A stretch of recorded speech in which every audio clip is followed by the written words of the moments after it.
সালাত নামাজ। নামাজ হলো খুব দামি ইবাদত, পছন্দের ইবাদতের নাম সালাত নামাজ।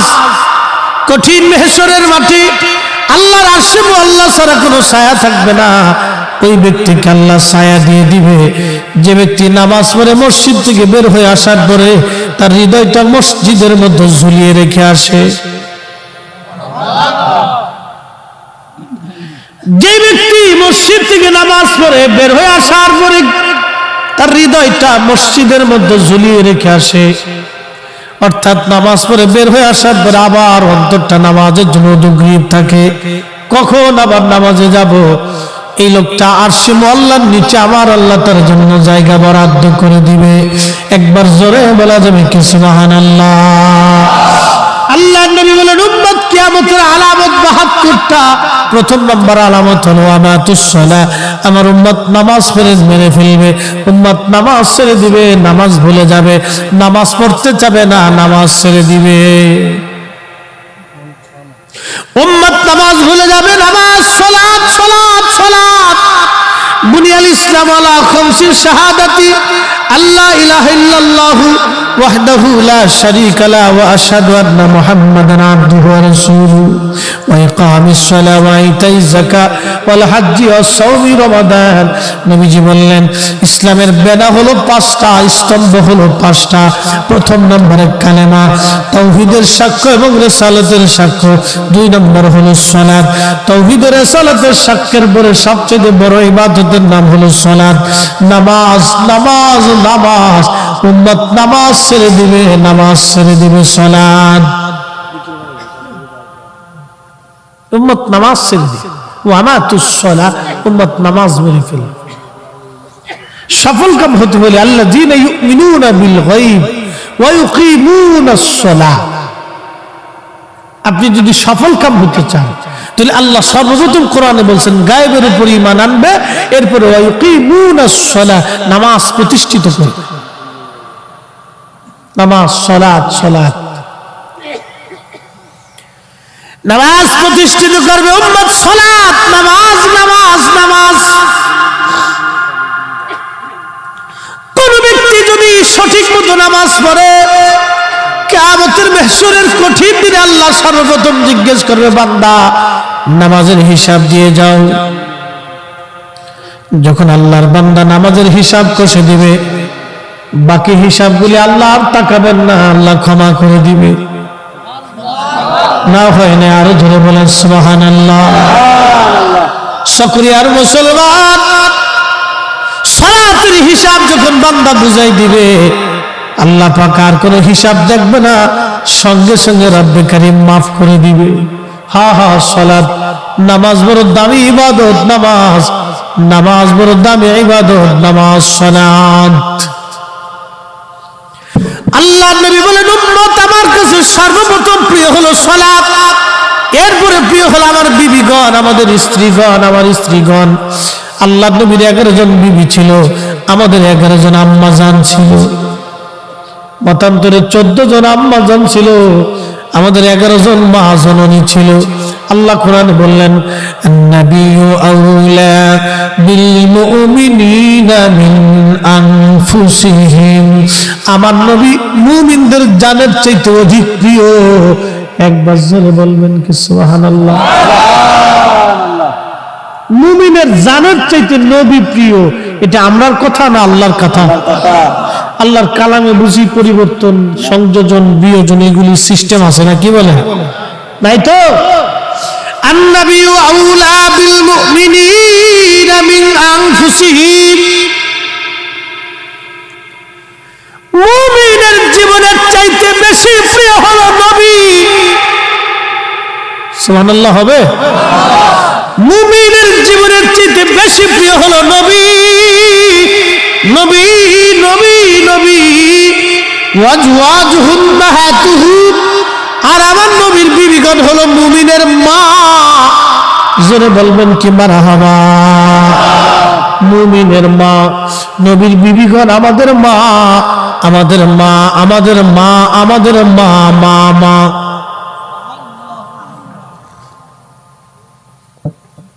মা। সর্বপ্রথম মায়ের নাম খাদিজাতুল কুবরা তাহেরা তাইয়্যিবা। সুবহানাল্লাহ বলবেন। তাহেরা তাইয়্যিবা, পবিত্রা, পবিত্রা ছিলেন, পবিত্রা তাহেরা তাইয়্যিবা। আমার দেশের খাদিজার মতন। আমরা দেশের খাদিজার উন্নত হয় সামনে, ফিসে খাদিজা হয় সামনে। খাদিজা নাম দিছে খাদিজা বেগম। শয়তান কোথাকার, বেপর্দা, বেহায়া, পর্দুলঙ্গ হয়ে রাস্তায় আড়ে। বেডি না বেডা, জন্ডিস না লেডিস, ইজলে না বেডি, বুঝা যায় না। হ্যাঁ, কথা কর না, বুঝা যায় না। নাম দিছে খাদিজা।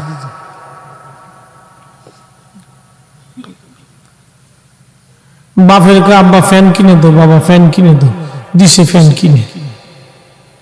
ওই বাপ হলো বড় হিজলে। যে বাপে তার মেয়েকে প্যান্ট শার্ট পরা, এটা হলো হিজলে। ওটা বাপ হয়েছে কি জন্য? কি কথা বলেন? ওটা বাপ হয়েছে কেন? ওটা তো হিজলে। ওকে বাপ হইতে বলছে কেন?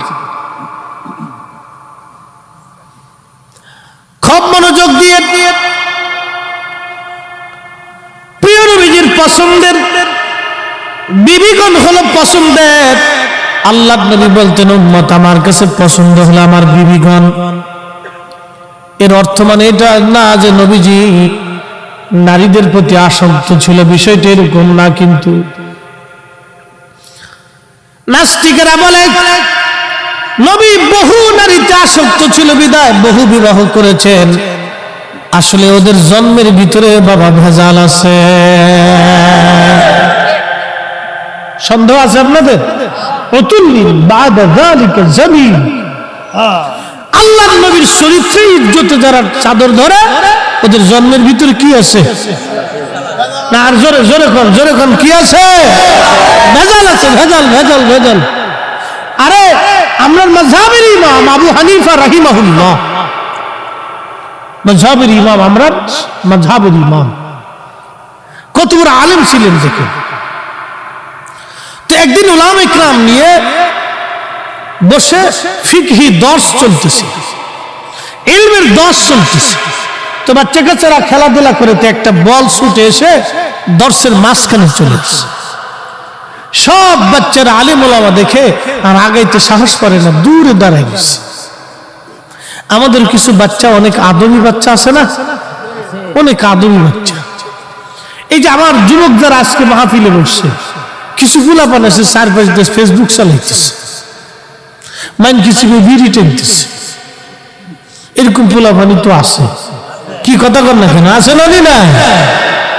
আবার কিছু গুলাপান আছে নেশাখোর, এমন ভাবে ভাব লইছে, উনি বাপরে বাপ, উনি দেশের নেতা। সিটকিনি কষাতে কায়দা মতো কইসি মেরে দিলে একবারে চামড়া পোল্ট্রি মেরে উঠে চলে আসবে। ও সিস্টেম জানা আছে, কোথায় কোন জায়গায় কারে মারতে হবে। ও শিখে টিকে কিন্তু ওয়াজ করবার হয়েছে, খুব মনোযোগ দিয়ে। এই সব ছেলেরা দূরে দাঁড়িয়ে গেছে, বল নিতে কেউ সাহস পায় না। হঠাৎ করে একটা ছেলে দৌড়ে এসে মাঝখান থেকে বলটা ফাঁপা দিয়ে নিয়ে চলে গেল।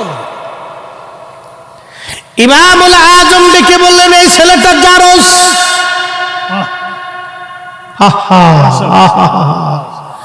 এই ছেলেটা জারস। উলামা ইকরাম বলেন, হুজুর কি বললেন আপনি? ছেলেটা কেন জারস হলো? ইমামুল আজম ডাক দিয়ে বললেন, দেখো আমরা এতগুলি আলেম এক জায়গায় বসে আছি, কেউ আমাদের মাঝ থেকে কোন বালক বল নিতে সাহস করলো না, কিন্তু এই ছেলেটা বেয়াদবের মতো এসে আমাদের মাঝ থেকে বলটা থাপা দেনি, বেয়াদবের মতো চলে গেল। খোঁজ নিয়ে দেখো এই ছেলেটার জন্মে ভেজাল আছে। হায় হায় হায়। উলামা ইকরাম খোঁজ নিয়ে দেখলো সত্যি এই ছেলেটা একটা পতিতার সন্তান, তার জন্মের ভিতরে ভেজাল। আল্লাহর ওলিদের কথা কখনো মিথ্যা হতে পারে না, কথা বলেন ঠিক কিনা? নারে তাকবীর, নারে রিসালাত, আহলে সুন্নাত ওয়াল জামাত। হো চকরিয়ার মুসলমান, নাস্তিকেরা বলে নবীজি বহু নারীতে আসক্ত ছিলেন বিদায় বহু বিবাহ নবী জীবনে করেছে। না না না, আমার নবী বহু নারীতে আসক্ত ছিলেন না। আমার নবীর একজন বিবি ছিল নাম হযরত আম্মা জান সাউদা রাদিয়াল্লাহু আনহা। তিনি একজন বৃদ্ধা নারী ছিলেন, একেবারে বয়স্ক নারী ছিলেন। আম্মা জান আয়েশার জন্য যেমন একটা রাত বরাদ্দ ছিল, আম্মা জান সাউদার জন্য নবী আর একটা রাত বরাদ্দ করতেন। একবার জোরে বলা যাবে কি মারহাবা।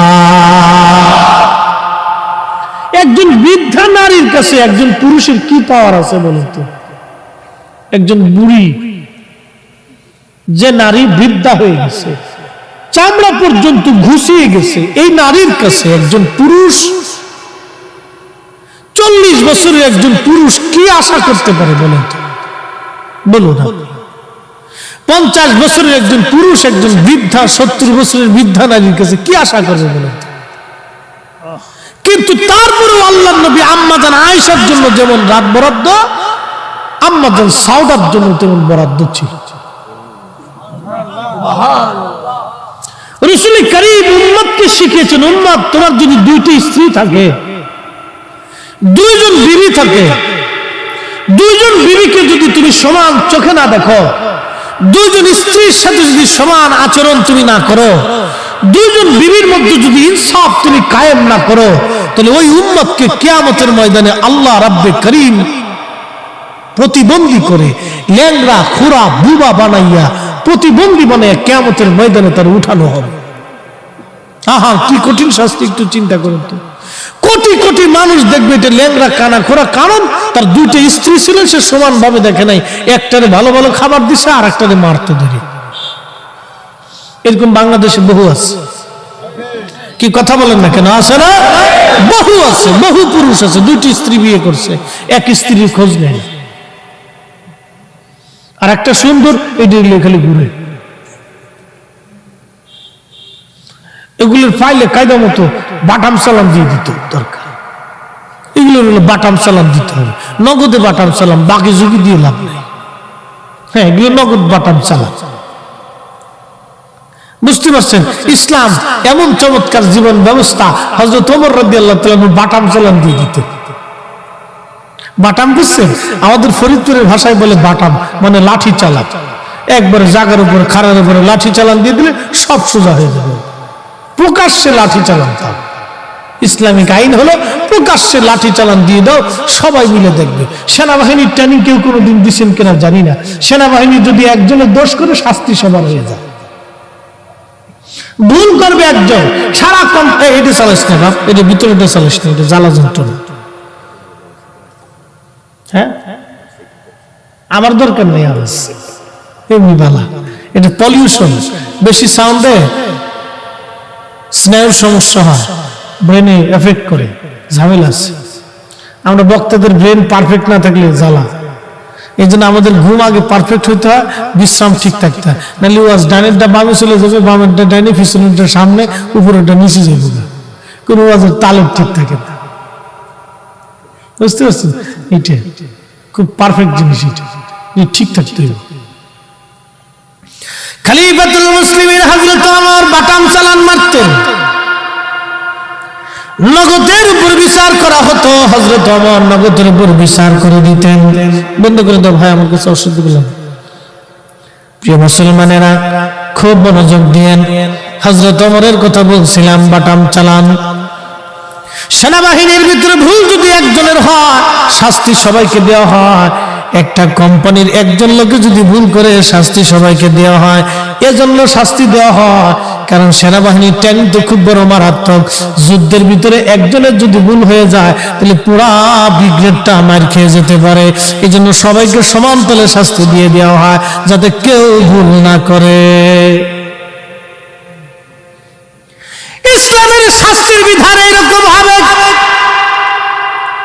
ভুল করতে হবে, ভুল হয়ে যাবে, শাস্তি বিধান চালু হয়ে যাবে। কোন কাহিনী নাই। শাসন ব্যবস্থা যদি হযরত ওমরের মতো হতো, আমার দেশের চুরি ডাকাতি রাহাজানি খুন খারাপি এই সব কিছু বন্ধ হইয়া আমার দেশের মানুষ তারের মতো সোজা হয়ে যাইতো। কথা বলেন ঠিক কিনা? একবারে তারের মতো সোজা হয়ে যেত। ফরমালিন, আবার ফলের ভিতরে ফরমালিন, টাস করে আঙ্গুল কেটে দিত। সক্রিয়ার বাজারে কেউ যদি মনে করেন যে ফলের ভিতরে ফরমালিন দিয়ে দিবে, বিরিয়ানির ভিতরে বিষ মেরে দিবে, যে কি কয় আপনার নতুন নতুন বিরিয়ানি আছে না, আজকে এই পত্রিকায় দেখলাম ওই ঢাকার এক হাজি বিরিয়ানি না কি বিরিয়ানি কয়, হ্যাঁ, দোকানের ভিতরে পচা গোস্ত দিয়ে দিছে, বাস বাটাম চালান দিয়ে দিচ্ছে, 1 বছরের কারাদণ্ড। হ্যাঁ, এরকম ধরে বসান্তি দিত, হাজি বিরিয়ানির ভিতরে মেরে দিচ্ছে। এরকম বহু বিরিয়ানি আছে, খাবারের ভিতর বিষ মেরে দিতেছে। আবার জানেন কি জানেন, গরুর গোস্তের বদলে কুত্তার গোস্ত দিয়ে যায়। আমার ঢাকাতে 8 মাস পর্যন্ত এক দোকান বন্ধ ছিল, 8 মাস। আরে মানুষ নাকি, আরে কুত্তার চাইতে মানুষ নিকৃষ্ট হয়ে গেছে, কথা বলেন ঠিক না বেটা? আরে মানুষ তো কুকুরের চাইতে নিকৃষ্ট হয়ে গেছে, আরে কুত্তার ভিতরে 3 সাপ আছে। মানুষ মানুষকে বিষ খাওয়ায়, মানুষ মানুষকে কুত্তার গোস্ত খাওয়ায়, মানুষ মানুষকে মরা মুরগি খাওয়ায় দেয়। বড় বড় হোটেলগুলিতে ওই ঢাকা শহরে মরা মুরগি নিতে নিতে অনেক মুরগি মরে যায়, এগুলি কম দামে পাওয়া যায়, এগুলি নিয়ে সালান মেরে বাস মুরগি মেরে দিতেছে, খা। এই আমার দেশের ধনীরা এগুলো পোড়ায় পোড়ায় খাইতেছে, কি মজা, খা খা, গিল্লি বাজতেছে, হ্যাঁ, খা, পুরাই পুরাই খাওয়াচ্ছে, খা, কদ্দুর করে খা, জম্মের খাওয়া খা। ওটা আমরা কচু শাক খেলে ভালো আছি রে ভাই, কি কথা বল না কেন? যদি কচু শাক খাইতাম ভালো আছি, ওই মরাটা পাইছি না বাগে। আমি জীবনে হোটেলে না মুরগি সুরগি দিস না, এগুলো আমরা খাইতাম না। প্রয়োজন আমার একটা ডিম ভেজে দিতাম ভালো, বেহুদে হুদে টে আমি পাবলিকের টেকা নষ্ট, অনেকে জোরাজোরি করে হুজুর খায়, না না না দরকার নেই, তোমার টাকা নষ্ট করার দরকার নেই, তোমার টাকা তোমার পকেটে থাকে, আমি বালা জিনিস খাই দিই বালা। হ্যাঁ ভাইরা আমার, খুব মনোযোগ দিয়ে, এই অবস্থা আমাদের সমাজে আজ চলতেছে। রন্দে রন্দে ভেজাল, রন্দে রন্দে সমস্যা, রন্দে রন্দে প্রবলেম। আহা, সেদিন কোথায় চলে গেল? হযরত ওমরের জীবনের একটা কথা আপনাদেরকে শোনাই, না কষ্ট হবে আপনাদের? আহা, হযরত ওমরের জামানাতে একদিন হযরত ওমর বসে আছেন, কত বড় পার্লামেন্ট! হযরত ওমরের পার্লামেন্টের নাম মসজিদে নববী। বারান্দা ছিল মাটির ধুলার তক্তের উপরে বসে থাকতেন। ধুলার তক্ত। হযরত ওমরকে খোঁজার জন্য রোমান থেকে একজন দূত আসছে। একদিন হযরত ওমর গাছের ছায়ার নিচে হাতের ডানার উপরে মাথা রেখে ঘুমাইতেছিলেন। রোম থেকে দূত আসছে খোঁজার জন্য। সে ভাবছে মুসলিমদের খেলাফতে বিরাট বড়, মনে হয় বড় বড় বিল্ডিং হবে, আলিশান প্রাসাদ হবে। রোমের দূত এসে খুঁজে, তোমাদের বাদশার খলিফার প্রাসাদ কোন দিকে? মুসলমানরা হাসে আর কয়, না, আমাদের বাদশার কোনো প্রাসাদ নাই। একবার জোরে জোরে বলা যাবে কি মারহাবা। এই জন্য আল্লাহ নবী বলতেন, ফালাইকুম বিসুন্নতি, তোমরা আমার আদর্শ মানবে, আমার পরে আরেকটা আদর্শ দুনিয়ার মধ্যে তোমরা মেনে চলবে, ওয়া সুন্নাতিল খুলাফায়ে রাশিদিনাল মাহদিন, আমার খুলাফায়ে রাশিদিনের আদর্শ তোমরা মেনে চলবে। একবার জোরে বলা যাবে কি মারহাবা। তেলের গাড়ি তেলে চলে, হাওয়ার গাড়ি হাওয়ায় চলে, বিনা তেলে চালাই গাড়ি নবী সুলাইমান। আমরা সেই মুসলমান, আমরা সেই মুসলমান। এবার ইউরোপে যাবেন তো, আমেরিকায় যাবেন তো, যাই দেখবেন ওদের অধিকাংশ জন্মের ঠিক নেই। ঠিক তো বললেন, কিন্তু আমি বুঝাইতেছি আপনার, বিয়ে হওয়ার আগে বাচ্চা জন্ম হয়, নাম দিছে গার্লফ্রেন্ড আর বয়ফ্রেন্ড, আমি নাম দিছি কুত্তা ফ্রেন্ড। কি তোরা হাসিস কে? তোরা যে হাসি দিলি, আমি তো কক্সবাজার থেকে আজকে ঘুরে আইছি, তো ঘুরে আসার পরে ওখানে যাই দিচ্ছে বহুত কুত্তা ফ্রেন্ড আছে। ঠিক আসতে বলি কে জোরে খ। আমি সমুদ্র সৈকত থেকে আজকে ঘুরে আইছি, পোলাপানের জ্বালা মাসিনে খালি খুঁজা কই সমুদ্রে যাবো, চল যায়। তো যাই দেখি যে বহুত কুত্তা ফ্রেন্ড ঘুরতেছে, কুত্তা ফ্রেন্ড, কুত্তা ফ্রেন্ড তো করছিস বয়ফ্রেন্ড আর গার্লফ্রেন্ড, এটার নাম দিচ্ছে কুত্তা ফ্রেন্ড। এরকম যদি কেউ বলে তাহলে বুঝবি যে ওইটা শেষ হয়ে গেছে। ওই মেয়ে বিয়ে করেছে, তুই সারা জীবন ওইভাবে করে থাকবি। তুই ওই মেয়ে বিয়ে করলে তোর জীবন শেষ হয়ে যাবে, তোর জিন্দেগি শেষ হয়ে যাবে, তোর মাথার থেকে পা পর্যন্ত পুরোটাই শেষ হয়ে যাবে। আল্লাহর নবী বলছেন, উম্মত তুমি তাকওয়াবান নারী দেখে বিয়ে করো, পরহেজগার নারী দেখে বিয়ে করো। কালা হোক, ও কালো হোক, মিশমিশে কালো হোক, যদি পরহেজগার হয়ে থাকে আল্লাহর কসম এটাই তোমার জন্য জান্নাত হবে। কথা বলেন ঠিক না বেটে? খুব মনোযোগ দিয়ে। এদের দেশে হলো বয়ফ্রেন্ড আর গার্লফ্রেন্ড, বিয়ে হওয়ার আগে বাচ্চা হয়ে যায়, কি হয়?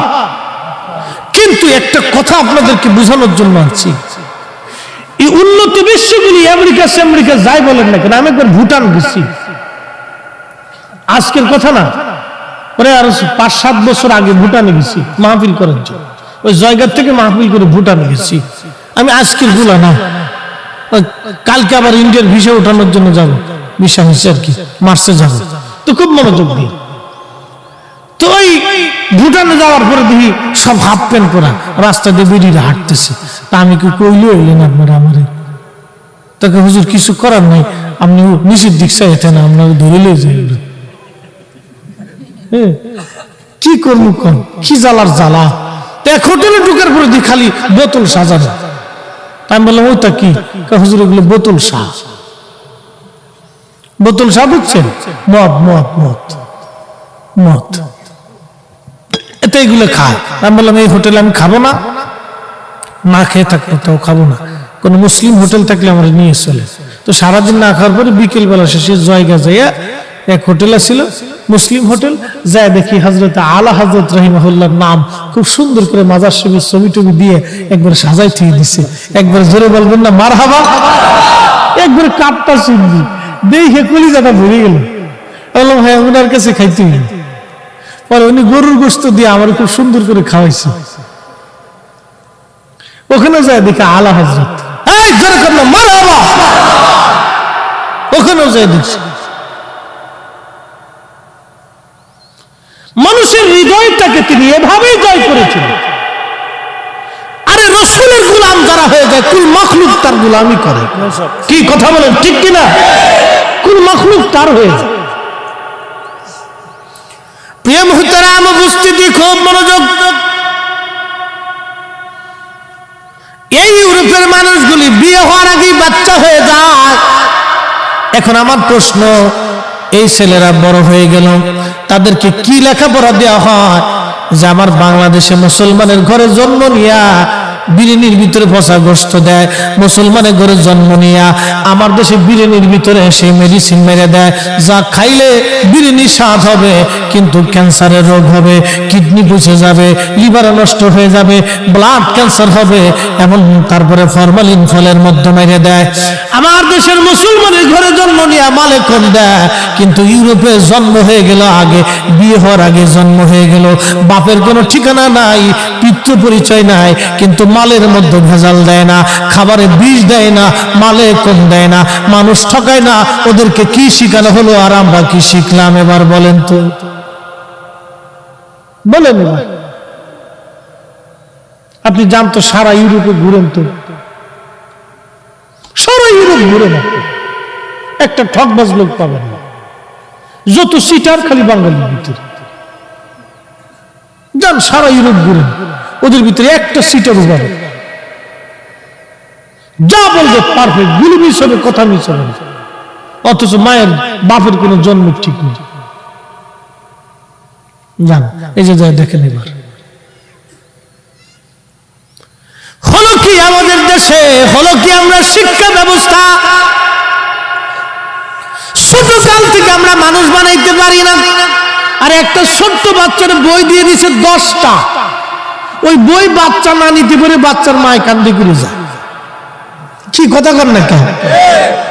কেবল নার্সারিতে পড়ে ওই বই 10টা বই দিচ্ছে, ও কান্দি করে নিতে না পারিয়া ও মায় কান্দি করে নিয়ে যায়। কি শিখাইলো 10টা? ওই সময় 10টা বই পড়ার বয়স, ওকে ওই সময় শিখাইতে হবে নীতি, আদর্শ, কিভাবে মানুষের সাথে কথা বলতে হয়, কিভাবে চরিত্র গঠন করতে হয়, মিথ্যা বলা যাবে না, খেলাধুলা, সুন্দর পরিবেশ, সালাম কালাম, আদব লেহাজ, এগুলো শিখিয়ে তুমি বাচ্চারা। ওর 10টা বই দিয়ে দিচ্ছে মাথার ভিতরে। কোন ভূতে চাপাইছে এগুলির মাথার ভিতরে আল্লাহ জানে। ছোট গেলে আমরা তো খালি বাংলা, ইংরেজি, অঙ্ক 3টে শিখছি আর আরবি কোরআন শিখছি। 10টা বই দিয়ে দিচ্ছে। এই বাচ্চা টানতে না পেরে বাচ্চার মায় কান্দি করে যায়। কত বাচ্চা তো শেষ পর্যন্ত ব্রেনের সমস্যায় হয়ে যায়। 10টা বই একটা বাচ্চা কি পড়বে বলো তো? বাচ্চার ব্রেনের ভিতরে এতটুকু একটা ব্রেন, ও এখন খেলাধুলার বয়স, ওর 10টা বই, 5টা 7টা 8টা বই দিয়ে রাখছে। পাগলের যত কারখানা। প্রিয় মুসলমানেরা, আপনি জাপানে খুঁজে দেখেন, ছোট্ট একটা বাচ্চা জাপানে মিথ্যা কথা বলে না। যান খুঁজে দেখেন, ওরা বৌদ্ধ, কেউ আছে নাস্তিক, কোনো ধর্মই মানে না, আবার কেউ আছে অধিকাংশ বৌদ্ধ। যা দেখেন একটা বাচ্চা মিথ্যা বলবে না, বাচ্চা মানুষ ঠকাবে না, চুরি করবে না। কিন্তু আমার মুসলমানের ঘরে বাচ্চা জন্ম হয়ে গেল, কালেমা কোরআন আজান কালাম দেওয়ার পরও বাচ্চা চুরি করে, কারণটা কি?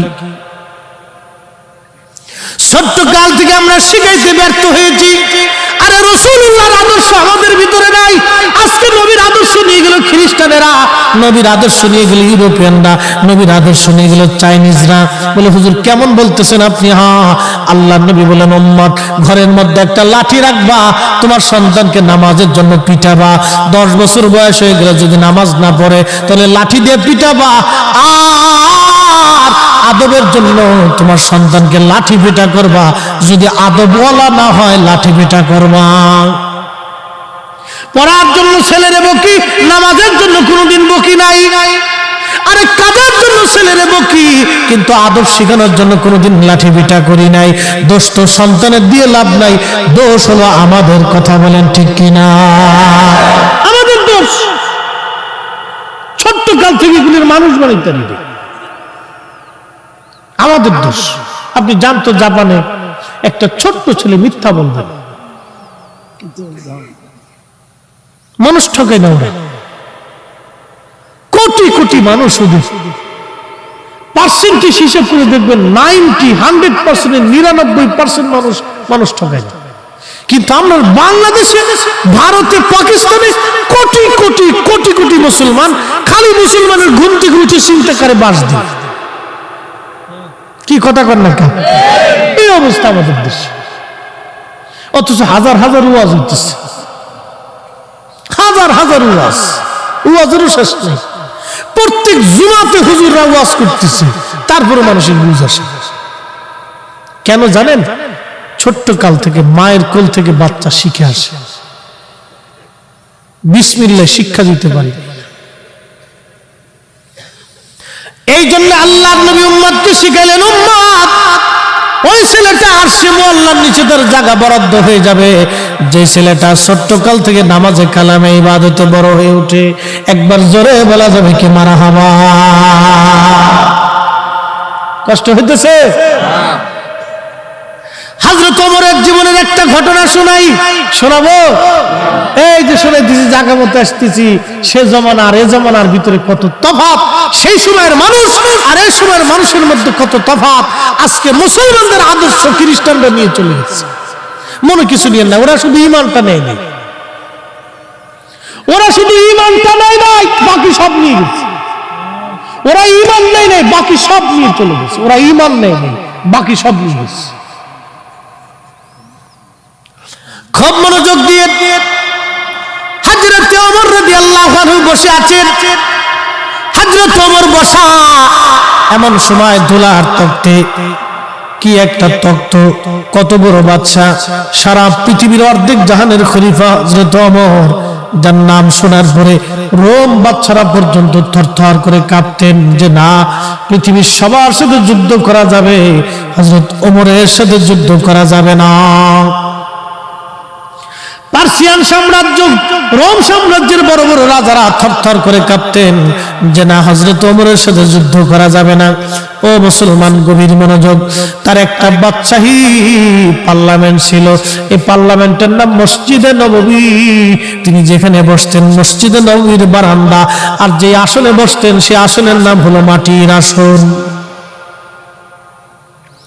ধুলার তখ্তে চড়ে সারা পৃথিবী শাসন করেছে, ধুলার তখ্তে চড়ে সারা পৃথিবী শাসন করেছে। একবার জোরে বলা যাবে কি সুবহানাল্লাহ। হযরত ওমর রাদিয়াল্লাহু আনহু বসে আছেন, লোকের একটা ছেলেকে ধরে নিয়ে আসছে, একটা যুবক ছেলেকে ধরে নিয়ে আসছে। ও যুবক বন্ধুরা, কথাগুলি ভালো করে শুনে যাবেন। লোকের একটা যুবক ছেলেকে ধরে নিয়ে আসছে। যুবক ছেলেকে ধরে নিয়ে আসার পরে হযরত ওমর জিজ্ঞেস করলেন, লোকেরা তোমরা এই যুবক ছেলেটাকে কেন ধরে আনছো? লোকেরা বলল, হুজুর সে আমাদের বৃদ্ধ বাবাকে হত্যা করেছে, এই জন্য আমরা তো ওমরের দরবারে নিয়ে আসছি। আল্লাহর ফয়সালা অনুযায়ী আমরা বিচার চাই। সে আমাদের বাবাকে হত্যা করেছে, আপনার আদালতে নিয়ে আসছি। হযরত ওমর রাদিয়াল্লাহু আনহু বলেন, যুবক তুমি কি তাদের বৃদ্ধ বাবাকে মেরে ফেলছো? ওই ছেলেটি বলল, হ্যাঁ খলিফাতুল মুসলিমিন, আমি তাদের বৃদ্ধ বাবাকে মেরে ফেলছি। কেন মারছো? বলে, হুজুর আমার একটা উট ছিল, উটের একটা বাচ্চা ছিল, এই বাচ্চাটা খুবই সুন্দর, আমি আমার উটের বাচ্চাটাকে খুব আদর করতাম। এই উটের বাচ্চাটা খেলাধুলা করতে করতে এই বৃদ্ধের খেজুর বাগানে যাওয়ার কারণে বৃদ্ধ একটা পাথর মেরে আমার উটের বাচ্চার চোখ বের করে দিয়েছে। আমি সহ্য করতে না পেরে আমি একটা পাথর হাতে নিয়ে বৃদ্ধের মাথা বরাবর মেরেছিলাম। আমি ইচ্ছা করে মারি নাই, তাকে শাস্তি দেওয়ার জন্য আমি পাথর মেরেছিলাম রাগান্বিত অবস্থায়, কিন্তু পাথরটা মাথায় আঘাত করার কারণে বৃদ্ধ সহ্য করতে না পেরে সে মারা যায়। হযরত ওমর বললেন, যুবক তুমি ইচ্ছা করেই মারো আর অনিচ্ছা করেই মারো, হত্যা তোমার দ্বারা সংগঠিত হয়েছে। আল্লাহর ফয়সালা অনুযায়ী আমি তোমাকে মৃত্যুদণ্ড দেব। ছেলেটি বলল, হুজুর আল্লাহর ফয়সালার কাছে মাথা পেতে দিলাম, আল্লাহর ফয়সালার কাছে মাথা পেতে দিলাম, কিন্তু আমাকে 3টা দিনের জন্য আমাকে দয়া করে জামিন দিয়ে দেন। আমাকে 3টা দিনের জন্য জামিন দেন। হযরত ওমর বললেন, যুবক তুমি জামিন দিয়ে কি করবে? বলে, হুজুর আমার বাবা ইন্তেকাল করার আগে আমার ছোট ভাইয়ের জন্য কিছু সোনা দানা টাকা পয়সা আমার কাছে আমানত দিয়ে যায়। আমিরুল মুমিনিন, আমি ওই সোনা দানা টাকা পয়সাগুলি সুন্দর করে মাটির মধ্যে পুঁতে সিন্দুকে ভরে রেখে দিয়েছি, আমি সারা পৃথিবীর আর কেউ জানে না। হুজুর আমি যদি আপনি আমাকে হত্যা করে ফেলেন, আমাকে যদি আল্লাহর শাস্তি অনুযায়ী মৃত্যুদণ্ড দেন, আমার ছোট ভাইয়ের আমানত নষ্ট হয়ে যাবে। আমার যাইতে একদিন লাগবে, আসতে একদিন লাগবে, মাঝখানে একটা দিন আমি আমার ছোট ভাইয়ের সব আমানত বুঝাই দিয়ে চলে আসবো। হুজুর আমার আব্বাজান ইন্তেকালের সময় আমার কাছে আমার ছোট ভাইয়ের আমানত আমার আব্বাজান দিয়ে গিয়েছিলেন, আমার জন্য আব্বা বরাদ্দ করেছিলেন, ভাইয়ের জন্য করেছিলেন। আপনি যদি আমাকে মৃত্যুদণ্ড দেন তাহলে আমার ভাইয়ের আমানত নষ্ট হয়ে যাবে, আমাকে আমানত বুঝাই দেওয়ার জন্য আমাকে একটু জামিন দিয়ে দেন। একবার জোরে বলা যাবে কি মারহাবা। হে মুসলমান কোথায় হারাই গেল আজ? হাই হাই, কি মুসলমান ছিল সেই দিনের যুবক বলতেছে, হুজুর আপনি আমাকে জামিন দেন, আমার ভাইয়ের আমানত বুঝাই দিয়েছে। হযরত ওমর রাদিয়াল্লাহু আনহু ডেকে বললেন, ছেলে তোমাকে তো জামিন দেব, কিন্তু জিম্মাদারি কে নিবে বলো? তুমি দেখো মদিনাতে তোমার জিম্মাদারি কেউ নাই কিনা। জিম্মাদারি তো বড় কঠিন, ওমরের আদালতে জিম্মাদারি বুঝছেন। যদি এই ছেলে ফেরত না আসে তাহলে জিম্মাদারির উপর শাস্তি বর্তাবে। কে জিম্মাদারি নিবে? ছেলে যদি ফিরে না আসে। হযরত আবু যর গিফারি বললেন, হুজুর আমি তার জিম্মাদারি নিয়ে নিলাম। ওমর বললেন, আবু যর বুঝে সুঝে দিও। বলে, হুজুর না অসুবিধা নেই, আপনি দিয়ে দেন, ছেড়ে দেন। বলে, আবু যর বুঝে নাও। বলে, হুজুর বুঝেই নিচ্ছি, আপনি তাকে ছেড়ে দেন। আবু যর গিফারি খুব আশিক রাসূল এবং দুনিয়া বিরাগী সাহাবী ছিলেন। নবীজি বলছিলেন, আবু যর তুমি একাই থাকবে, একাই মারা যাবে, কিন্তু তোমার জানাজাতে বহু মানুষের উপস্থিতি হবে। না আসতে হয়ে গেল না? আরো জোরে আমরা রাসূলের ইলম নিয়ে প্রশ্ন করি, কত হতভাগা উম্মত আমরা, হাই হাই হাই। হ্যাঁ, উম্মত কত বড় হতভাগা হলে রাসূলের ইলম নিয়ে প্রশ্ন তুলে। শাইখুল হাদিস মাদ্রাসায় পড়া কত বড় হতভাগা হলে শাইখুল হাদিস হয়ে রাসূলের ইলম নিয়ে প্রশ্ন তুলে। উম্মত লজ্জা করা উচিত, হ্যাঁ বেটা লজ্জা করা উচিত। আলেম হয়েছে কি করে, রাসূল করিমের ইলম নিয়ে প্রশ্ন তুলে। উম্মত হয়েছে, উম্মত বলে আমরা উম্মত বললেই উম্মত হওয়া যায়। আরে সেই দিনের আবু যরকে চিনে যান, আবু যর গিফারি দুনিয়া বিরাগী সাহাবী ছিলেন, দুনিয়া বিরাগী সাহাবী, দুনিয়া বিরাগী সাহাবী, দুনিয়া বিরাগী। ইন্তেকালের সময় শুধু একটা জুব্বা ছিল পরনে, গায়ে একটা জুব্বা ছিল আর একটা পরনে তওবাব ছিল, কিচ্ছু ছিল না। স্ত্রী বসে বসে কাঁদতেছে আর বলে, হুজুর আপনি এখন মারা যাবেন। ও আমার স্বামী, কে আপনার জানাজা পড়বে, কে আপনাকে কাফন দিবে? সারাটা জীবনে নির্জনে মরুদ্যানে আমি আর আপনি দুইজনে মরুভূমির ভিতরে কাটাই দিলাম। আজকে আপনার ইন্তেকালের সময় হয়ে গেল, আপনার জানাজার কাপড় আজকে নাই, কোথায় কাপড় পাবো, কে কবর খুঁজবে? হযরত আবু যর গিফারি চোখের পানি ছেড়ে দিয়ে বলে, বিবি হে, তোমাকে চিন্তা করতে হবে না, আমি আমার মাসুক আমার রাসূলের পবিত্র জবান থেকে শুনেছি আমি একাই মারা যাব। আমার জানাজাতে বহু মানুষ আসবে, আমি নির্জনে মারা যাব। এই মরুভূমির ভিতরে তুমি আর আমি নির্জনেই মারা যাচ্ছি। শুনে হে বিবি, আমার জানাজাতে বহু মানুষ আসবে, তুমি টিলার উপরে তার আগে দেখায় দেখো কোনো কাফেলা আসে কিনা। যদি দেখো কোনো কাফেলা আসে তাহলে বুঝবে আবু যরের সময় ঘনিয়ে গেছে। না হয়েছে না, আরো জোরে বলে। সাহাবীদের একই রাসূলের উপরে এরকম ছিল। শাইখুল হাদিস প্রশ্ন তুলে নবীর ইলম নিয়ে শাইখুল হাদিস হয়েছে, নাম দিছে উম্মতে মুহাম্মাদি। কলিজার ভিতরে আল্লাহর প্রতি একটু ভয় নাই যে কি হবে মেহেশরে, আল্লাহর আদালতে তো দাঁড়াইতে হবে। কি কঠিন ভয়াবহ পরিণতি সেই দিন হবে বলেন। পৃথিবীর কত শাইখুল হাদিস, কত মুনাজির আজম, কত মুফতি, কত প্রিন্সিপাল, কত ইমাম আল্লাহর আদালতের সামনে মাথা নত করে সিজদায় পড়ে থরথর করে কাঁপতে হবে। সেই দিন আল্লাহর নবীর সিল মোহর ছাড়া কোন উম্মতের জান্নাত নসিব হবে না। কথা বলেন ঠিক না বেঠে? আল্লাহ রাসূলের সিল ছাড়া কোন উম্মত সেই দিন জান্নাতে যাবে না, সে যত বড় শাইখুল হাদিস হোক না কেন। নবীর মহান ইজ্জতের কাছে 4 পয়সা মূল্য নেই, কিচ্ছুই নাই। রাসূল কারীমের মহান ইজ্জতের তুলনায় আমাদের কিচ্ছু নাই,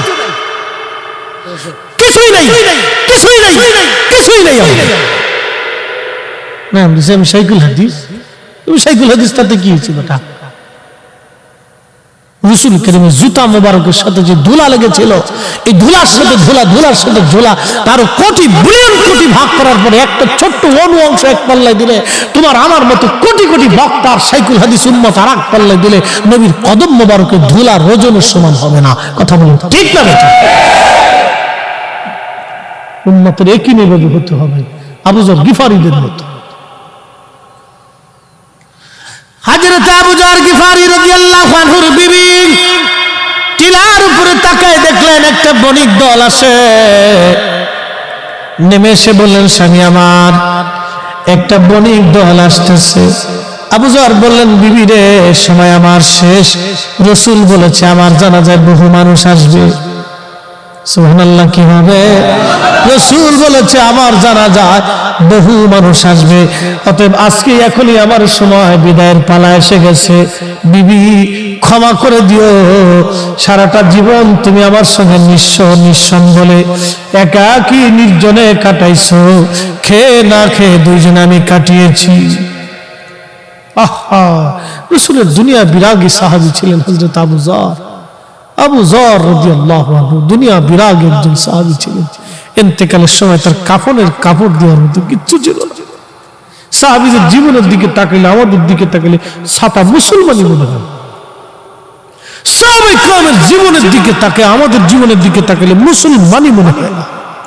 নিজেকে মনেই হয় না যে মুসলমানের কাতারে আছি। সারাটা জীবন নির্জনে কাটিয়ে দিলেন রাসূল কারীমের সাহাবী। কতটা কলিজার ভিতরে ইয়াকিন রাসূলের প্রতি, নবী বলেছে তাই হবে। রাসূল করিমের প্রতি সাহাবীর ইয়াকিন কি ছিল, রাসূল বলেছে সেটাই হবে। আমরা সেই নবীর ইলম নিয়ে প্রশ্ন তুলি, নাম দিছি বিরাট বড় মুনাজারে আযাব। এটা মুনাজারে আযাব। হাবিব কিবরিয়া হুজুর করিম সাল্লাল্লাহু আলাইহি ওয়াসাল্লাম বলেছেন, ওই বণিক দলের যিনি প্রধান ছিলেন তিনি হযরত আব্দুল্লাহ ইবনে মাসউদ রাদিয়াল্লাহু আনহু, দুনিয়ার সবচেয়ে বড় মুফতি। ওই বণিক দল নিয়ে তিনি ওই রাস্তা দিয়ে যাচ্ছিলেন, দেখলেন হযরত আবু যর গিফারি মৃত্যু সজ্জায়। আসলেন, আবু যর মারা গেল, উনার সুন্দর কাফন দাফনের ব্যবস্থা করে কবর খনন করে বিরাট বড় বণিক দল নিয়ে হযরত আব্দুল্লাহ ইবনে মাসউদের ইমামতিতে আবু যর গিফারির জানাজার নামাজ হয়ে গেল। নবী যা বলেছিলেন তাই হয়েছে, একটা শব্দ মিথ্যা হয় নাই। একবার জোরে বলা যাবে কি ইয়া রাসূলুল্লাহ? নারে তাকবীর, নারে রিসালাত, শাহেনশাহ মদিনা। কি করে বুঝাবো আপনাকে বলেন তো? এই জন্য আল্লাহ বলছেন আমিনু, ঈমান আনো কামা আমানান নাস। আমার নবীর সাহাবীরা যেভাবে ঈমান আনছে তোমরা সেভাবে আনো। সেভাবে ঈমান আনো। আমার রাসূলের সাহাবীরা যেভাবে ঈমান আনছে তোমরা সেভাবে ঈমান আনো। ক্বালু, সেদিন মূর্খরা, মুনাফিকেরা, কুফাররা বলেছিল নুমিনু কামা আমানাস সুফাহা, আমরা কে নির্বোধদের মতো ঈমান আনবো। সেই দিন হযরত বেলালকে নির্বোধ বলেছিল, ওয়াসাল কারনিকে নির্বোধ বলেছিল, সুমাইয়াকে নির্বোধ বলেছিল, খাব্বাবকে নির্বোধ বলেছিল, গরিব গরিব মুহাজির আনসার সাহাবীদেরকে তারা নির্বোধ বলেছিল। আল্লাহ তার কঠোর জবাব দিয়ে বলেছিলেন তার রাব্বি করিমের ভাষায়, আলা সাবধান, ইন্নাহুম হুমুস সুফাহা, তোরা যারা আমার নবীর সাহাবীদেরকে নির্বোধ বলতেছিস, তোরা নির্বোধ, তোরা নির্বোধ। আজকে যারা রাসূল করিমের সাহাবা ইকরামকে গালি দেয় ওরাও নির্বোধ, ওরাও নির্বোধ। কথা বলেন ঠিক না বেঠিক? প্রিয় মুসলমান, খুব সাবধান। হ্যাঁ ভাইরা আমার, হযরত ওমর বললেন আবু যর বুঝবেন? বলে হ্যাঁ বুঝেছি। চলে গেল যুবক, 3 দিন পরে ফিরে আসবে। আসরের নামাজের পরে হযরত ওমর বসে আছেন, বাদীরা বসা। আসামি আসবে, আসবে কিনা, কে আসবে, কখন আসবে? আবু যর গিফারি আসামির কাঠগড়ায় দাঁড়ানো। হযরত ওমর বললেন, আবু যর, তোমার আসামি কি ফিরে আসবে? আবু যর বললেন, হ্যাঁ, সন্ধ্যা ঘনিয়ে আসার আগে আমার মন বলে যুবক ফিরে আসবে। তখন সাহাবা ইকরাম কেঁদে ফেললেন, ও বাদীরা, মামলা উঠাও। হযরত ওমর এমন একজন বিচারক, চুল পরিমাণ ডান বাম হবে না তার বিচারে। পৃথিবী উল্টে যাবে কিন্তু ওমরের বিচার কখনো ভুল হবে না। পৃথিবী ধ্বংস হয়ে যাবে কিন্তু হযরত ওমর স্বজনপ্রীতি করবে না। শোনো, একটা যুবকের জন্য নবীর আজকে দামি সাহাবী আজকে মারা যাবে। নবী একটা যুবকের জন্য আল্লাহ নবীর একজন দামি সাহাবী আজ মারা যাবে। না না না, তোমরা মামলা উঠে নাও। বাদীরা বলল, না, বাবার হত্যার ফয়সালা টানতে আসছি, আমরা ফয়সালা ছাড়া ফিরে যাব না, আমরা ফিরে যাব না। হ্যাঁ, চকরিয়ার মুসলমান, চকরিয়াবাসী, সেই দিন কিছুক্ষণ পরে সূর্য ডুবে যায়। লালিমা বর্ণ ধারণ হয়ে গেছে, একেবারে কুসুমের মতো, ডিমের কুসুমের মতো লালিমা হয়ে গেল। এমন সময় যুবক হাঁপাইতে হাঁপাইতে দৌড়েছে, সবার সামনে সালাম দিলেন, আসসালামু আলাইকুম রাহমাতুল্লাহ, আমিরুল মুমিনিন, আমি ফিরে এসেছি আমার ভাইয়ের আমানত রক্ষা করে। আপনি আপনার হাত আল্লাহর বিধান কার্যকর করতে পারেন। হযরত আবু যর, 3 দিন আপনাকে কষ্ট দিয়েছি, ক্ষমা করে দিবেন। আজকে 3 দিন আপনি ব্যতিব্যস্ত ছিলেন আমার জন্য চিন্তায়, আমি আমার ভাইয়ের হক আদায় করে আমি ফিরে চলে আসলাম। পুরা দরবার তখন শান্ত, কোনো শব্দ নাই। হযরত ওমরের চোখ বেয়ে বেয়ে পানি পড়তে লাগলো। এমন একটা ভালো ছেলে আজ মারা যাবে। আল্লাহ পাক বাদীদের হৃদয়ের ভিতরে তখন দয়া সৃষ্টি করে দিলেন। বাদীরা ডাক দিয়ে বলল, আমিরুল মুমিনিন, যেই ছেলেটা তার ভাইয়ের হক আদায় করার জন্য হযরত ওমরের মৃত্যুর কাঠগড়া থেকে ফিরে বাড়ি পর্যন্ত যাওয়ার পরে আবার ওমরের মৃত্যুর কাঠগড়ায় ফিরে আসতে পারে, এই ছেলেটা আমাদের বাবাকে ইচ্ছা করে মারে নাই, ও বড় আমানতদার, সে ভুলবশত হত্যা হয়ে গেছে হুজুর, আমরা এই মামলা উত্থাপন করলাম, এই আসামির প্রতি আমাদের আর কোনো মামলা নাই, আমরা তাকে ক্ষমা করে দিলাম, আমিরুল মুমিনিন হযরত ওমর যাতে তাকে ক্ষমা করে দেয়। হযরত ওমর হেসে দিয়ে বললেন, যাও, বাদীরা যখন ক্ষমা করে দিয়েছে ওমরের কাঠগড়া থেকে আমি তাকে নিষ্কৃতি খালাস করে দিলাম। একবার জোরে বলা যাবে কি মারহাবা, সালাতুন ইয়া রাসূলুল্লাহ,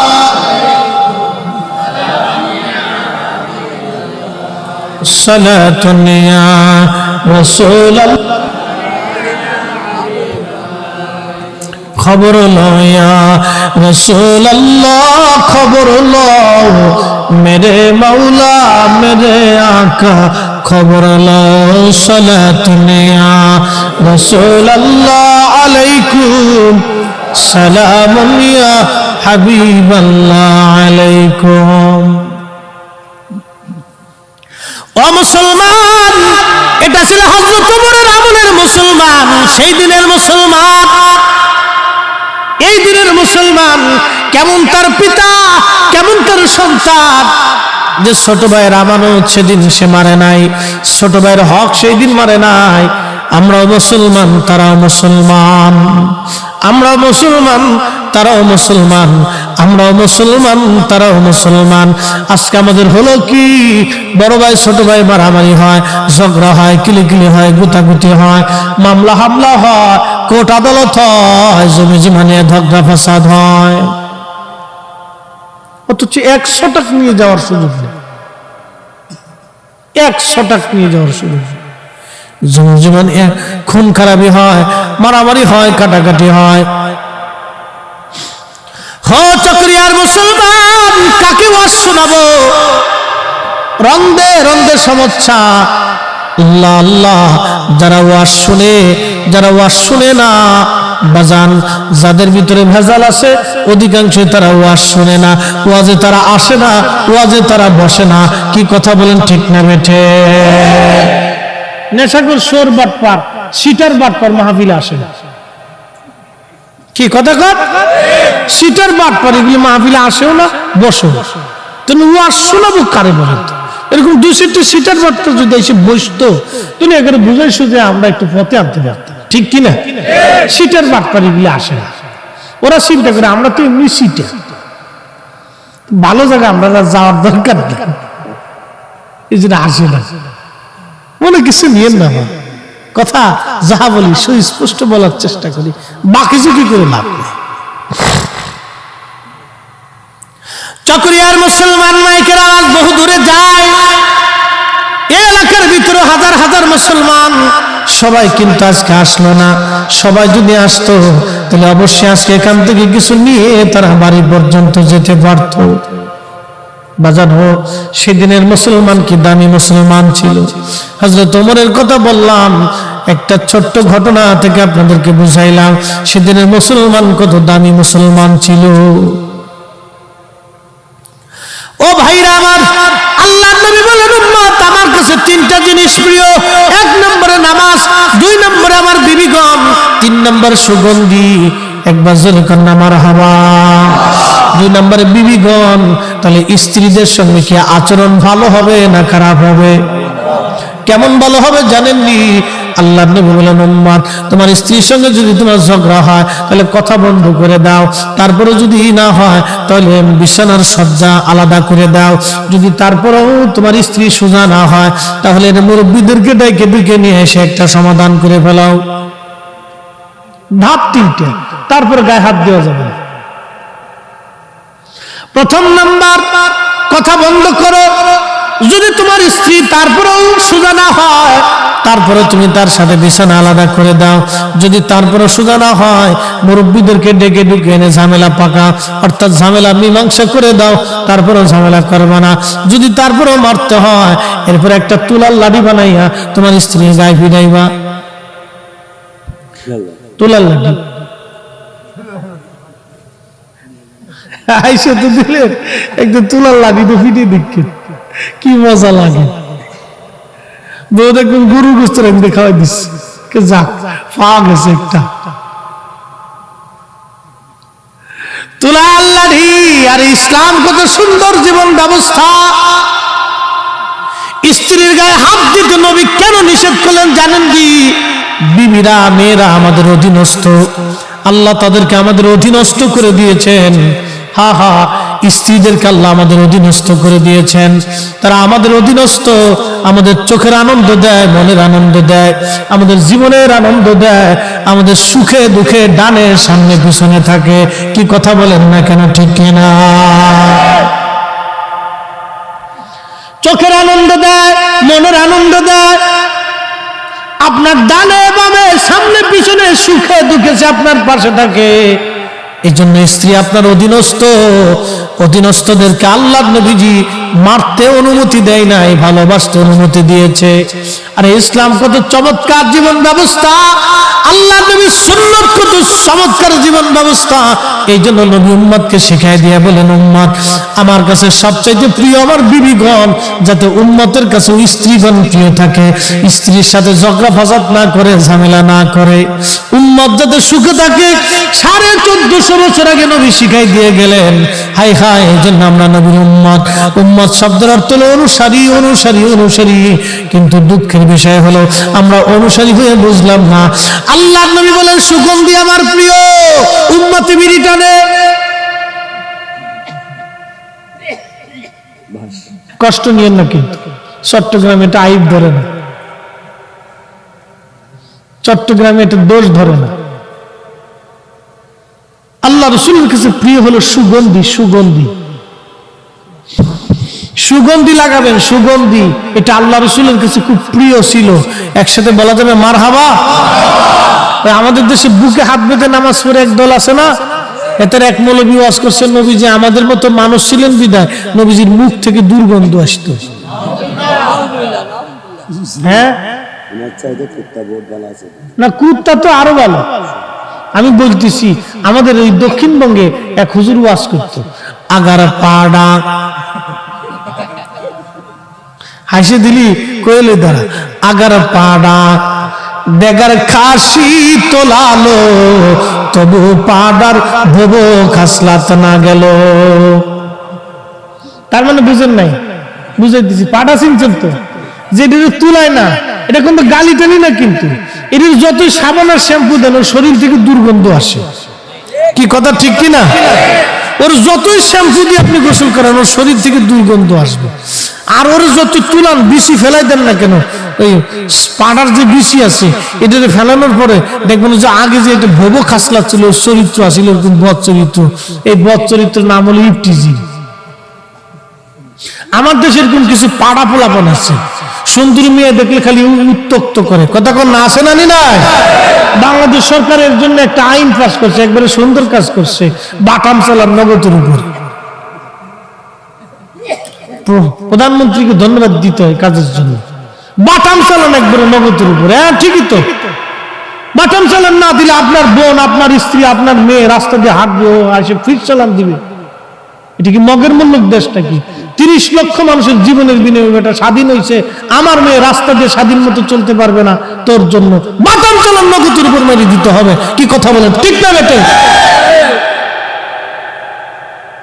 দেশের কোন যত লুচ্চা আছে সব একবারে তারের মতো সোজা করে দিতে, হযরত ওমরের মতো কাহিনী চলবে। বাকি ঝুঁকি করলে সমস্যা, বাকি ঝুঁকি করলে সমস্যা। খুব মনোযোগ দিয়েন বাপ। এই যে পাড়া, ওর যে বদ চরিত্র ছিল, এই তুলানোর পরে ওর বদ চরিত্র যায় না। তো ভাইজান, বদ আকীদা এমন একটা জিনিস, যত আপনি বুঝান এটা সহজে যায় না। কি কথা কন না কেন? ওরা বলতেছে আল্লাহর নবীর পবিত্র জবান থেকে দুর্গন্ধ আসতো, অথচ চিন্তা করেন আল্লাহর নবীজির প্রস্রাব মোবারকের ভিতর থেকে মিশকের ঘ্রাণ আসতো না। হয়েছে না? আরো জোরে। অথচ একই পানি আমিও পান করলাম, আপনিও করলেন। নবীজির শরীর মোবারকের ঘাম ঘামের ভিতর থেকে মিষ্কের ঘেরান আসতো, অথচ আপনি বগলের নিচে একটু সকাল থেকে সন্ধ্যা পর্যন্ত গোসল হবে না। একাধারে 7 দিন পর্যন্ত যদি আপনি গোসল না করেন তাহলে পাড়া পর্যন্ত ফেল হয়ে যাবে। কথা কর, জোরে কর। আমাদের দেশে একদল আছে, কোনটা মশার কোনটা দাঁড়িয়ে নিজেও জানে না, গাঁজা মাজা খাইয়া 1 বছর পর্যন্ত গোসল করে না, চুল দাঁড়িয়েও ঠিক মতো কাটেও না, চাষেও না, বগল তলাও চাষে না, নাম দিছে আমরা ফকির। ওটা আজাজিল। কি কথা কর না, এটা কি নামাজ কালাম কিচ্ছু না, এটা আজাজিল, ওটা শয়তান। এটা আজাজিলের চেয়ে নিকৃষ্ট। শয়তান ওরে দেখলে হাসে আর উরে বাপ, তুই তো আবার শুধু বড় চিটা, কি ভাব লইছিস তুই, দাড়ি বসে এক জায়গায় করে একবারে ওই সামনে একটা পাটলে আপনার সামনে দে টাকা দে, আমি পাগল দে টাকা দে। ও পাগল, পাগল উঠিয়ে আসিনি কেমনি, টাকাটা চিনি, ওর ল্যাংটা করে ফিটানোর দরকার। তুই পাগল হইছিস, তোর টেকা চিনিস কেমনি রে পাগল? আল্লাহর পাগল কে, টেকার লেগে পাগলের বেটা। দেশে কত সিটার বাট পারে যে ভরে গেছে ভাই, বইলে শেষ নেই। আহা, আল্লাহ পাক এই সমস্ত ফিতনা থেকে আমাদেরকে বাঁচাক বলে না আমিন। রন্দে রন্দে রন্দে রন্দে ফিতনা ভরে যাচ্ছে আজকে। আরে শরীরে সব জায়গায় ঘা হয়ে গেছে, মলম কয় জায়গা দিবে? সমস্ত শরীর অঙ্গে প্রত্যঙ্গে ঘা জায়গায় জায়গায় হয়ে গেছে, মলম কয় জায়গা দিবে? এই জন্য আপনাদের জন্য একটাই নির্দেশনা, আল্লাহ রাসূল বলেছেন, উম্মত তোমরা কোরআনের পরে আমি নবীর সুন্নাহ মেনে চলবা। যদি মেনে চলো তাহলে তোমার জীবনে শান্তি, কোনো চিন্তা নাই। হ্যাঁ, নবীর সুন্নতকে এই জন্য দাঁত দিয়ে কামড় দিয়ে ধরে রাখতে হবে। সুবহানাল্লাহ বলা যাবে না? একবার দাঁত দিয়ে কামড় দিয়ে খুব শক্ত মতো ধরে রাখতে হবে, খুব মজবুতের সাথে ধরে রাখতে হবে, শক্ত মতো ধরে রাখতে হবে। আল্লাহ রাসূল বলেছেন, ফিতনা ফাসাদের জামানায় আমি রাসূলের একটা হারিয়ে যাওয়া সুন্নাহকে যদি আমল করতে পারো তো 100 শহীদের সওয়াব তোমার আমল নামে দিয়ে দেওয়া হবে। আসতে কেন রে যুবক, জোরে বল না সুবহানাল্লাহ। সুই তো মেসির মতোই কাটে, নেইমারের মতো কাটে। ফুটবল খেলা নিয়ে এবছর কয়টা মরছে তার হিসেব নেই। একটা কারেন্টের খাম্বায় পতাকা উঠাবার যায়, শেষে কারেন্টকে ভাগ্য যেহেতু আইসো আর মামা বাড়িতে যাওয়ার দরকার নেই, কারেন্টের ধরছে ধরে একবার জাগার উপর শেষ, ও পতাকা উঠাবার যে ওখানে শেষ হয়ে গেছে। আহা, নিজের কত সুন্দর জীবনটা একটা দেশের পতাকা উঠাইতে যে মরে গেল, খেলা নিয়ে মারামারি করে 2 গ্রুপে মরে গেল। নিজের জীবন কত সুন্দর জীবনটা খেলা নিয়ে মারামারি করে মরে গেল। এই চট্টগ্রামে সেই ব্রাজিল একদিন জিতছে, মাহফিল করে আমি সেই আপনার কি বলে শহরে আরেকটা মাহফিল আসতেছি, ওই খেলার দিন কি আর পোলাপনে যা লাইতে পারি, ওরে বড় মিছিল দিছে, পোলাপন ল্যাংটোই ফলাইতেছে, দি প্যান্ডারি খুলে হাফ প্যান্ট পরে মাথার উপর দেখলে ঘুরাইতেছে। আমার গাড়ির পিছনে একটা বোম ফুটাইছে। শেষে আমি তো দেখ, আমি হুজুর মানুষ, মাহফিলে যাবো, তোর একটু সাইড দি। আধা ঘন্টা করে সাইড দিছে। আমি কি তোর দল ঠকবো রে? বদদোয়া করছি, যা তোর দল ঠকবো। আমার আজকে সাইড দিলি না, আধা ঘন্টা পর্যন্ত কষ্ট দিলি রে, তোর দল ঠকবো, যা। যারা ব্রাজিল আছেন তারা মনে মনে খেপছে আমার উপরে, হুজুর লেগে ঠিক আছে।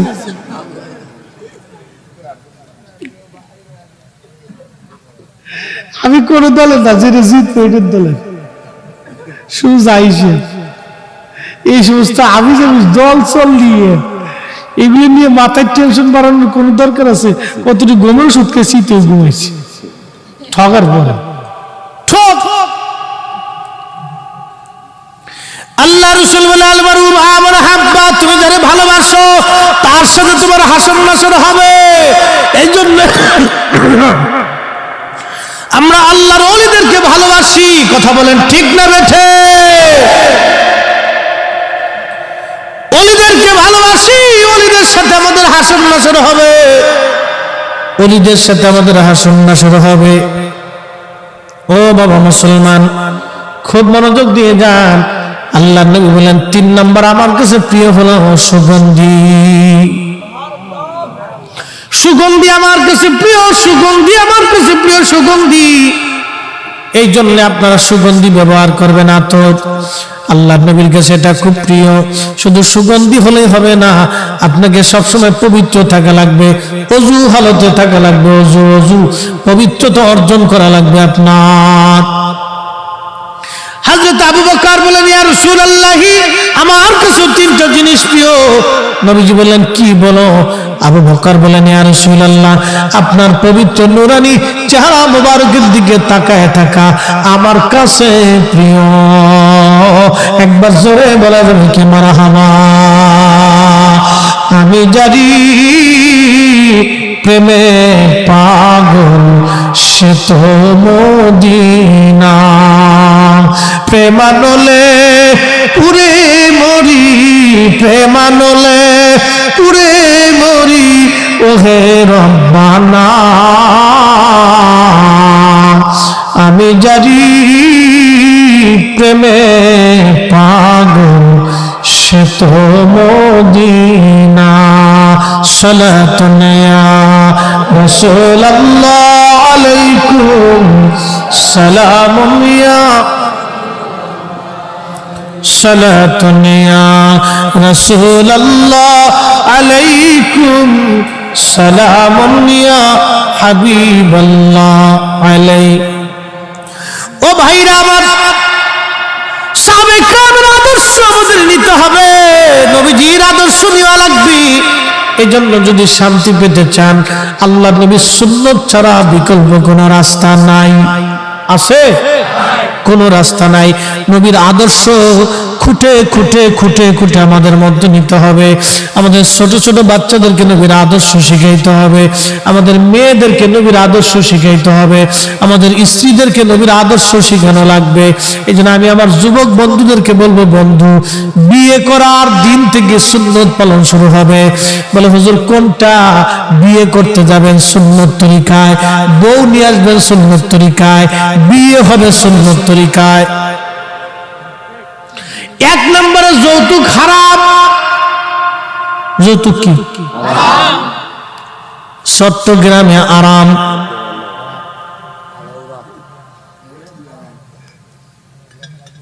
চট্টগ্রামে হালাল।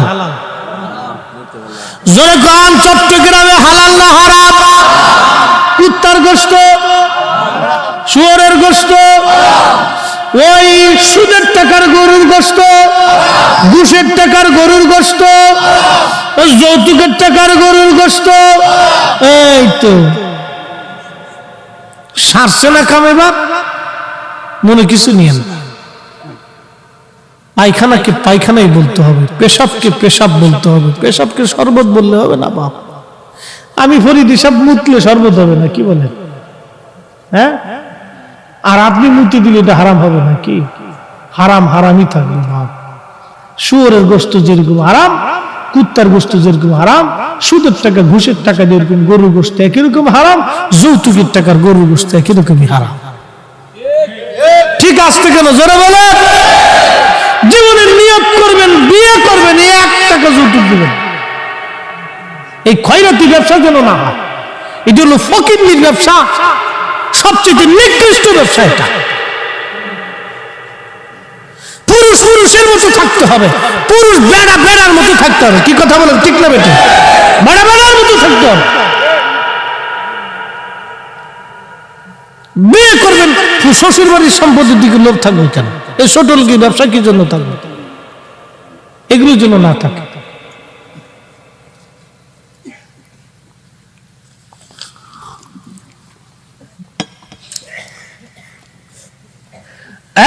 এগুলি থাকবে না বন্ধুগণ, এগুলি হারাম। যেগুলি হারাম হারামি। এই জন্য বিবাহটা যেন নবীজির সুন্নত তরিকা অনুযায়ী হয়।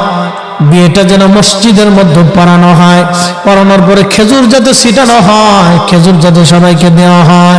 একবার জোরে বলা যাবে কি মারহাবা? সাজাইয়া গুজাইয়া আলকাতরা শুনুন লিপস্টিক মাখাইয়া একবারে আপনার বউডারে সুন্দর করে একবারে অর্ধ উলঙ্গ বানাইয়া একবারে মানুষের দেখাইতে দেখাইতে নিয়ে নারে তাকবীর, হয় না আর জোরে নারে তাকবীর, নারে রিসালাত, আলে সুন্নাতুল জামা, সভাপতি সাহেবের আগমন, হুজুর কেবলার আগমন, হাশিমি হুজুর কেবলার আগমন, নারে তাকবীর, আল্লামা কাজী সাদিকুর রহমান হাশিমি সাহেবের আগমন, নারে তাকবীর।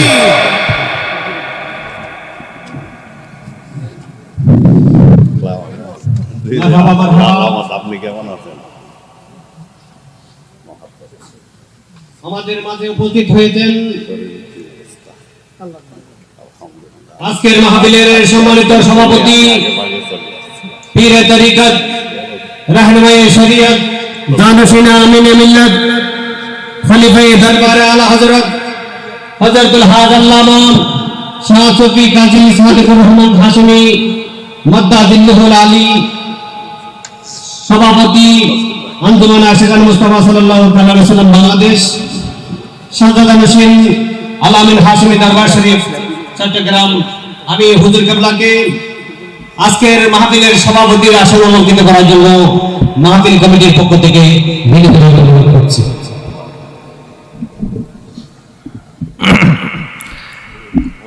আমরা সবাই বলি মারহাবা। আজকের মুহতারাম সভাপতি হুজুর কেবলা উনি এসে গেছেন, আমি দীর্ঘায়িত করে আপনাদেরকে আর কষ্ট দেব না। এত সময় আপনাদেরকে প্রিয় রসুল করিম সুন্নাহের দিকে আপনাদেরকে ডেকেছি। হ্যাঁ বলবো ইনশাআল্লাহ। মুহতারাম উপস্থিতি, আমাদের উদ্দেশ্য এক এবং অভিন্ন। প্রিয় ভাইরা, দুনিয়ার থেকে তো আমাদের আজ অথবা কাল কবরে চলে যাওয়া লাগবে, কথা বলুন ঠিক কিনা? এই জন্য আমি আমার প্রিয় যুবক কলিজার টুকরোদেরকে বলবো,